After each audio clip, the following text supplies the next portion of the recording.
Okay. Well, my name's Kate, and I'm a drug addict, and I'm an alcoholic. Um, and today I'm gonna talk about steps 2 and 3. And to be honest with you, I've really been in my I don't know why, but I've been in my head about this, like um, overthinking it a little bit, I think.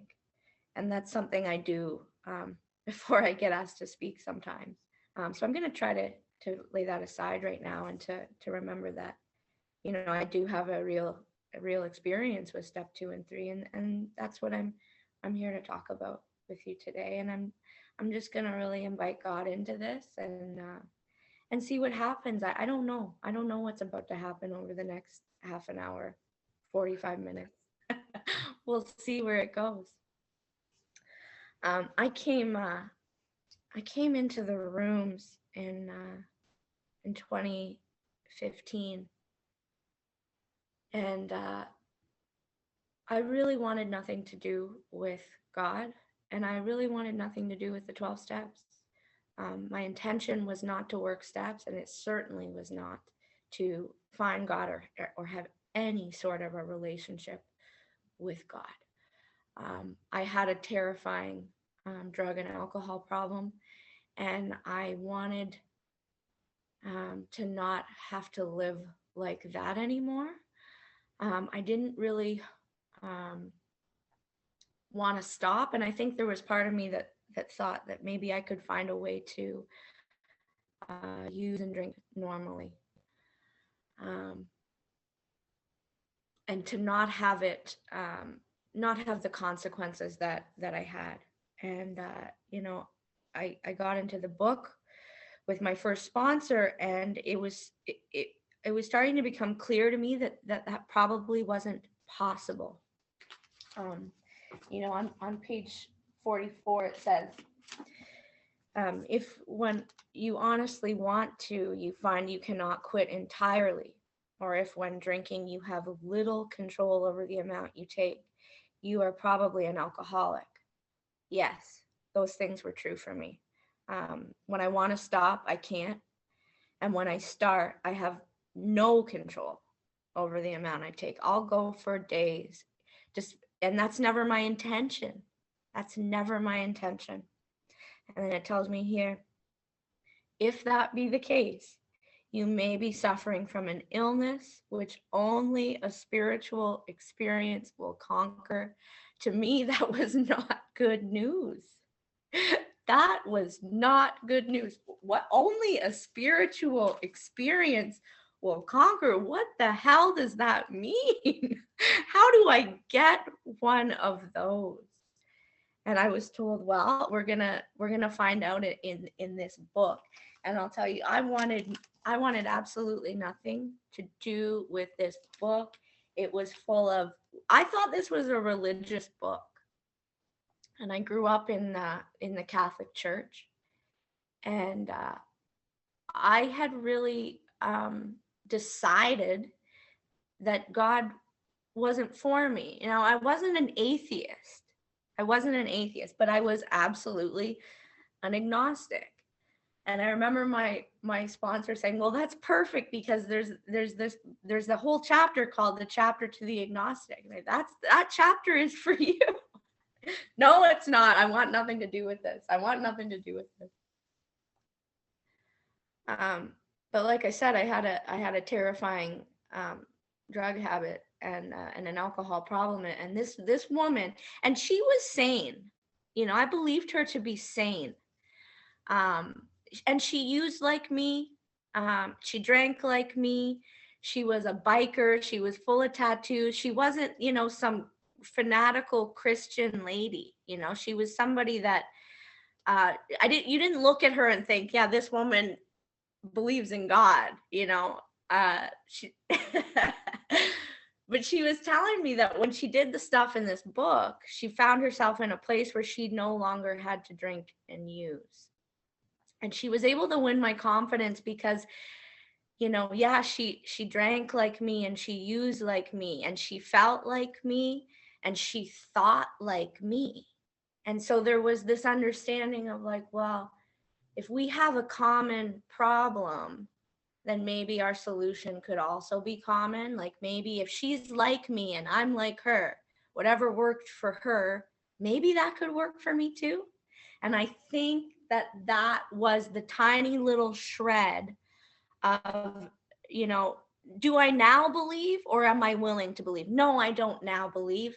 Yeah, okay, I'm willing to believe because, you know, I've got this terrifying problem. I was really, really caught up in this idea that I can't be willing to believe in something that I don't know yet. I don't understand yet. I do not have God yet. I'm not even comfortable with the word God. The word, you know, it brings up all my old ideas. You know, I was the God that what I thought God was this, the Catholic Church God, the big guy in the sky. He was mean. He certainly was, you know, he was disappointed in me because I just didn't know how to act right. I certainly wasn't moral. This was a punishing God. This wasn't a there was no it wasn't there was an unconditional love here. You know, this kind of was a scary guy. Um, and I wanted nothing to do with that. Um, and this chapter lets me know that you can lay aside that idea. Are you willing to lay aside that idea? And we're not asking you to believe or to solidify your idea of God just yet. You don't have to know what God is or who God is just yet. Are you willing to explore the possibility of God? Are you willing to have a new experience with God? And at that point, I was. At that point, I was. What I really like about the chapter is that it used all kinds of different words that weren't God, you know, that creative intelligence, spirit of the universe, reason, I think, is even one. Love is one. That one. Love with a capital L. Yeah, I could get on board with that. I could get on board with that. And so now I'm starting to open up a little bit. You know, I'm starting to soften a little bit on my idea of what God is, who God is, and what that could be in my life. Because I saw it working in others. You know, I found myself in I am part of the Fellowship of Cocaine Anonymous. I go to AA sometimes too, but I found myself I kind of landed in CA. And these guys talk about God a lot. And they were people like me. They were not, again, these like Christian Bible camp people. I always use that example because that's what I thought you guys were. You know, I thought this was going to be, I thought people that believed in God were crazy. And yet, you know, I'm at the end of my addiction, I'm in psychosis quite a bit. And I used to talk to myself on a park bench. I mean, talk about insanity, talk about crazy. And yet I thought you guys were crazy. That was actually normal for me, to do that. So, I mean, I thought the God thing was insane. And I knew I had to lay that aside if I was going to get well, because the people who were living the way I wanted them, the way I wanted to live, had done this thing. You know, they had laid aside. And this is a very, you know, there's a chapter to the agnostic because the people that wrote this book, they already know that this is going to be a barrier for a lot of us. The God thing is going to be a barrier for a lot of us. It's not for all of us, but for a lot of us. And I had to get over that. What are my options? You know, it says God is everything or God is nothing. Well, I don't really want God to be nothing. So I guess I'll take the idea that God is everything, good and bad.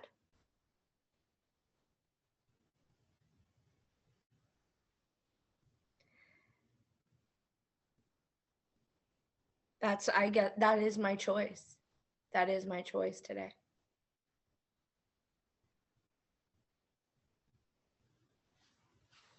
I can still be agnostic, though. I can still be agnostic with other things. And as a person now today who's almost 4 years sober, what is my experience today? What's my step 2 experience today? You know, I believe God, I know God has restored me to sanity where drugs and alcohol are concerned. But as these steps unfold, and as God unfolds, because that really has been my experience with God. It's been an unfolding. It's God is not revealed to me all at once. You know, I keep having these new experiences with God. It's such my God is very fluid. It's a very fluid thing. And my need to really, you know, it says in the book, we're a stickler for facts and results. Like, prove it to me. I was so stuck on that. Like, I need proof. I'm not doing this stuff until I see some proof of God. You know, I'm not doing this unless I believe, and I want to know exactly what God is. And, you know, today, part of what makes God so badass is that I have no idea what God is. I have no idea who God is. God is a mystery. And I really like this idea of living in the mystery of God. And yet this thing, it's a very real thing that's working in my life today because of the things, the absolute miracles, absolute unexplainable things that have happened to me once I became willing to and open to this experience with God. When I look at these bedevilments here, you know, I was having trouble with personal relationships. I actually didn't really have any relationships, and because I ruined all of them. I isolated everyone out of my life. I drove people out of my life. I couldn't control my emotional nature. I was a prey to misery and depression. I couldn't make a living. I had a job. But I couldn't show up there half the time. And when I would show up, I couldn't show up sober, and I don't know where my money goes. And so I can't, you know, this idea of I can't make a living has nothing to do with whether or not I have a job or can hold a job. I had a feeling of uselessness. I was full of fear, and I was unhappy. I couldn't seem to be of real help to other people. I thought that those things were because I was a drug addict and an alcoholic. But this is me before I pick up. And this is me when I'm untreated. This is me when I don't have God in my life. And this is me today when I separate myself from God, when I veer away from the steps, when I veer away from the daily actions of these steps, I can find myself slipping back into this. This is the description of me as an untreated drug addict and alcoholic. This is why I need this solution. And this is why I need God today.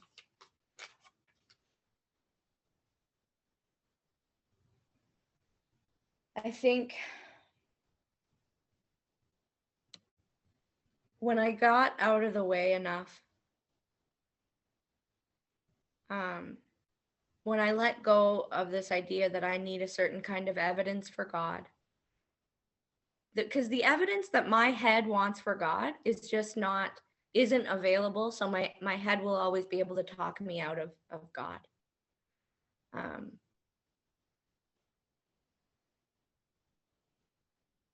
And God cannot be explained in that way. And for me, it was really just letting go of that, and this understanding that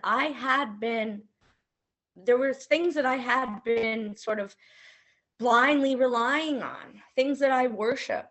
I was a worshiper of money. I was a worshiper of men. I was a worshiper of, I worship things, shopping. I'll chase after, I look for God in all of these things. I'll look for God in everything that isn't God. A friend of mine said to me once, like, anything you're chasing that isn't God becomes your God, right? And today that this God thing can be my only God, and can I be restored to sanity by that thing? I mean, do I even know I'm insane? Part of my insanity is I simply cannot see the truth from the false. I cannot see the truth from the false.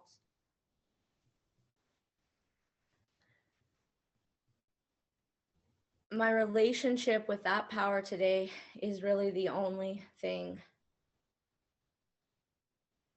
that grounds me. When everything else falls away, I'll cling to these flimsy reeds. I cling to the flimsy reeds of, like I said, men, shopping, social media, other people's validation and approval, human powers. And they always fall away. Those reeds always break away.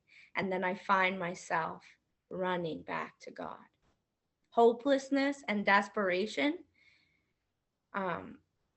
is the best thing that ever happened to me. It always brings me back to God. It always does.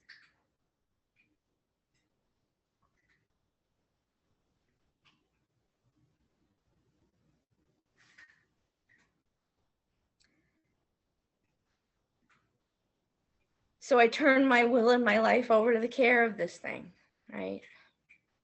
And I do that every day, or I have to do it every day, and I have to do it. I find myself needing to do that many times throughout the day. I get these, when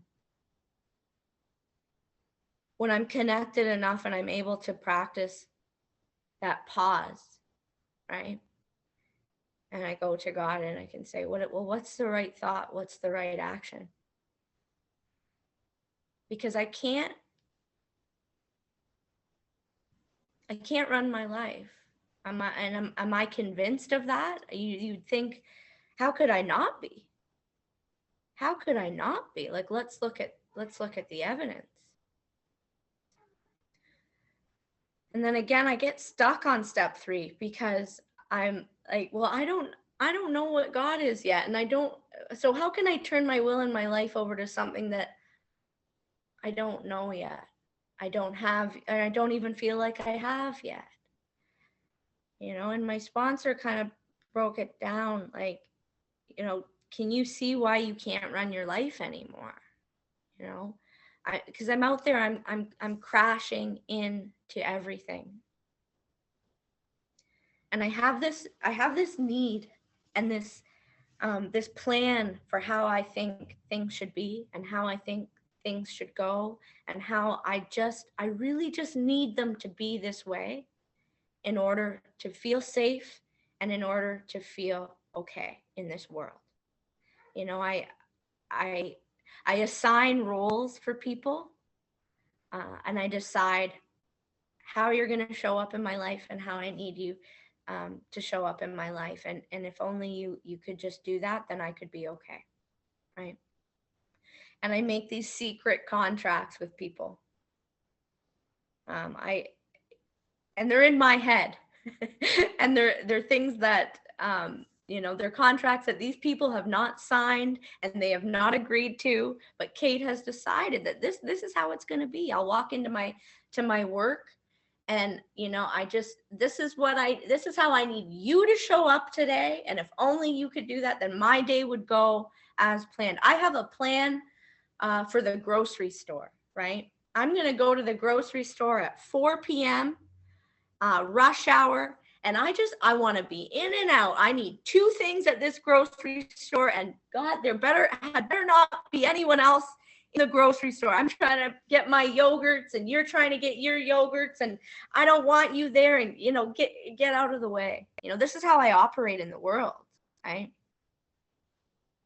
And nothing ever seems to go my way. And I'm fighting. I fight. The less things go my way, the harder I try. I exert myself more.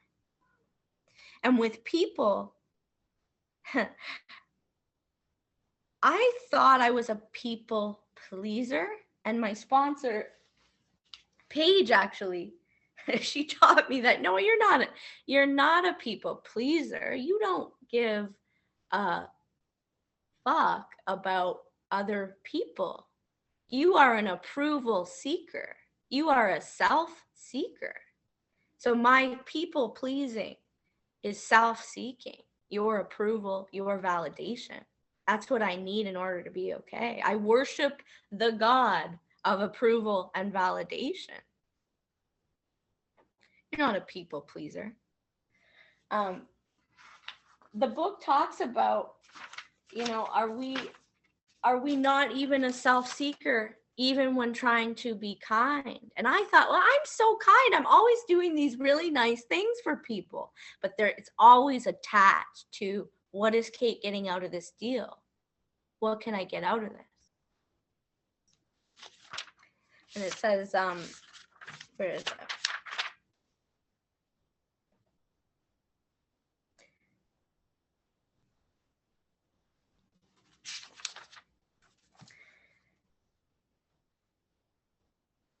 I can't find the part. Sorry.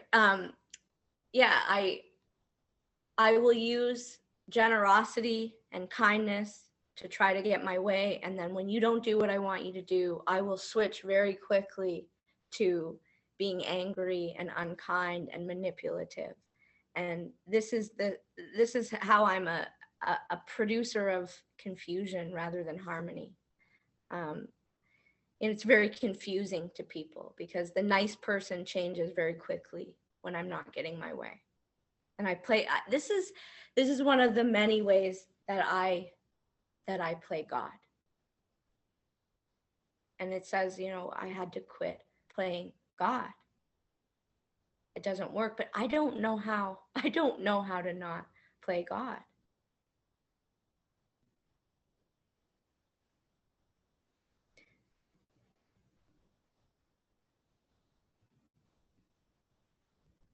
I want to be able to get to this place where I can live more comfortably in the not knowing how things are going to unfold. To be able to get to this place where I can get out of the way and let God's plan unfold. And when I look at situations where I have really, truly been able to do that, it always works out in this way that was better than anything that I could have come up with. When I look back on situations that I really just needed them to go a certain way. And I do this a lot with people and my relationships with people. I really just need you to be this way and this to go a certain way. And for whatever reason, that's not happening, because that's not their job.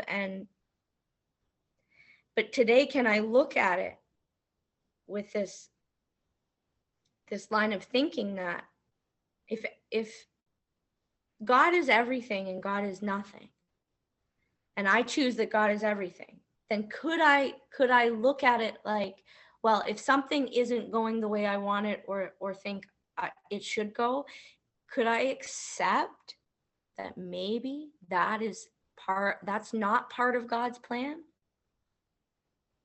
Could I accept that me not getting my way is part of God's plan because God knows better than me?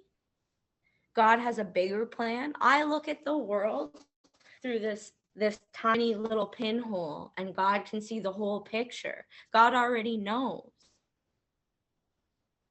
There's so much that I'm not even awake to. God has all the answers. Kate doesn't. I'm so limited. So limited. Why can't I just trust this thing? You know, and it's this fear of like, what if I don't get what I need? What if I don't have what I need? And, you know, and one of those third step promises is that if I keep close to God and perform his work well, her work well, I'll be given what I need. Keep close to God, perform God's work well. How do I keep close to God? Okay, and that's so simple. Like if I could just break it down like that, that's so simple. Okay, keep close to God. Okay, prayer and meditation, conscious contact, working the 12 steps, staying in the solution of the 12 steps, and performing God's work, which is love and service. Love and service. And then I'll be given what I need, not what I want. Not what I want. It's really hard for me to give up what I want. And to accept that this higher power that I'm entrusting my life to knows better. And won't let me down. This power wants what's best for me. It also wants me to be useful to others. And I'm so caught up in worrying about my own needs, because if I don't take care of my own needs or worry about my own needs, then who's going to? That's the question in my head. And it's like, God. So Kate's job is to not worry so much about her own needs, but to worry about the needs of others. If I take care of their needs, God will take care of mine. What makes you think this is your job, Kate? You've been fired from this position. You don't know how to run your life. You are not qualified. What makes you think you can? And as much resistance that I have to step 3, it's like there's also part of it is just like a relief.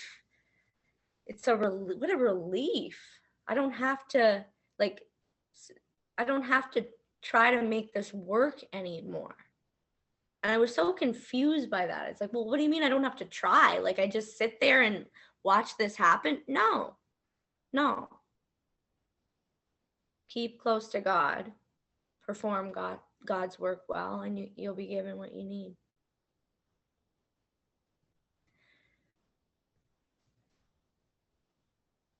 Step 3 for me, when I really look at what it means, is it was a decision to carry on with the process of the 12 steps. That was my decision. I decided that I was gonna carry on with the 12 steps. I don't have to know yet. I don't even have to believe anything yet. I'm just deciding right now that, okay, my way doesn't work. I'm powerless over this thing. My life is completely unmanageable. Not because I'm going to lose my job, not because I'm going to be homeless, not because my family hates me and I've ruined every relationship, but because I have a spiritual malady that is so incredibly unbearable that I am suicidal. It's the spiritual malady that is so unmanageable for me. It's just my inner experience is so unbearable, and I can't live with or without. I don't know how to be here. I'm not dead, but I couldn't say I'm alive either. Like, It's just absolute horror. Absolute, everything is painful. Everything hurts.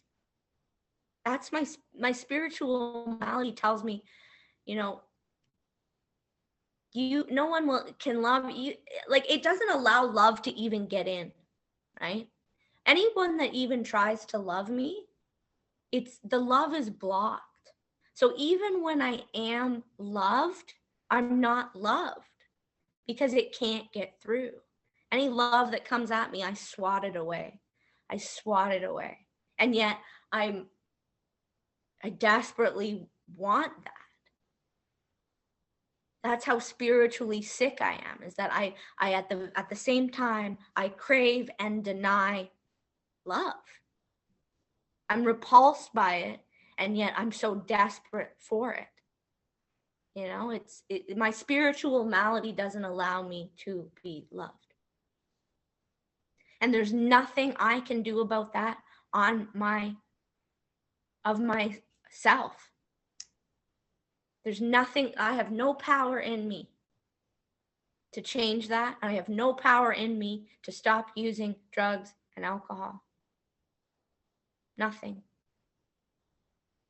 So with that, when it's presented to me like that, yeah, okay, let's get going on these steps. Let's get going on these steps. Because that's my alternative, to live like that. I don't care if I'm homeless. I don't care, because even if I have a home, I'm homeless, because I'm homeless in here somewhere. Like, drugs and alcohol give me a home. I feel safe. And you know what else they do? I feel loved. That spiritual malady, that inability to give and receive love, I actually feel loved by the substance. How could I not do that? How could I not continue to go back to this thing that is the only thing that allows me to love and feel loved?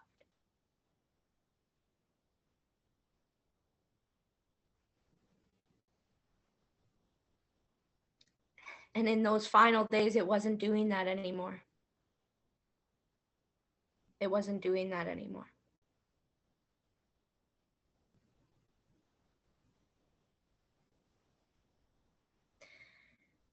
So I'm given this option to turn my will and my life over to this thing that maybe, what if this thing could make it so that I don't have to do that anymore? And I don't have to know, not only do I have to not know how it works, but to move into this place of acceptance that's part of the whole deal, is that I don't know how it works, and that I never will. And that I never will. Can I let go of that desperate need?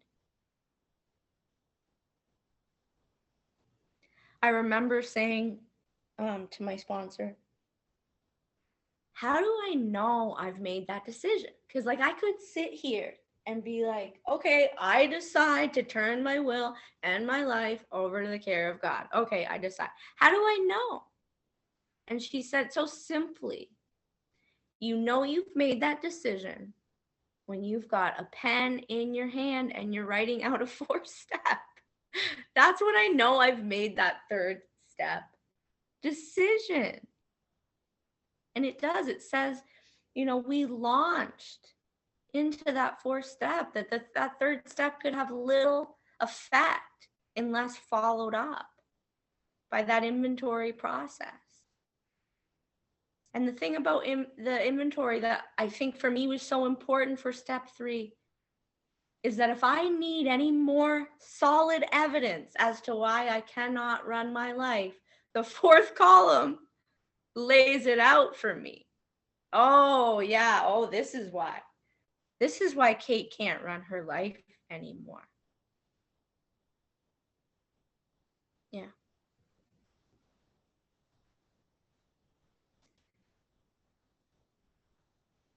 You know, when I get into this place of self-pity today, and I do, and I can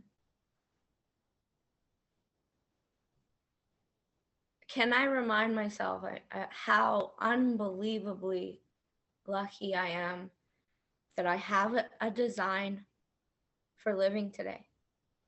And when I look at people in my life who I have resentments over, can I see it like, wow, they don't.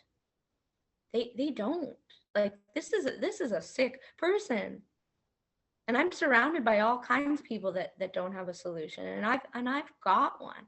And I've got one that works. It really does work. There's something to this. And I know that there's lots of stuff that I'm not awake to yet. And that's also part of this process, is that it's this unfolding and this constant awakening, constantly awakening to new things. You know, I don't get God. God is not what I know of God today is so much different than what I thought I knew God was when I started, which was almost nothing. And so there's this sort of excitement and this curiosity of like, well, what does God have for me next? You know, what don't I know about God yet? Yeah. And every time I get to go through this book with someone, the book changes. Like I won't ever outgrow this book. I won't ever outgrow this process. Every time I take a woman through it, I know God better through her and through that process.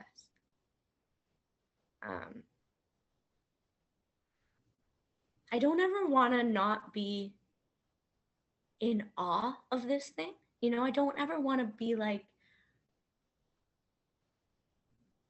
in this place where it's like, oh yeah, you know, 12 steps and God and yep, that's what it is. But like, how could I not be in absolute awe of the magic, the unexplainable magic of this program and of these steps. Yeah. I think that's all I want to say today, and I'm so grateful for the opportunity to speak with you guys today. So thanks so much.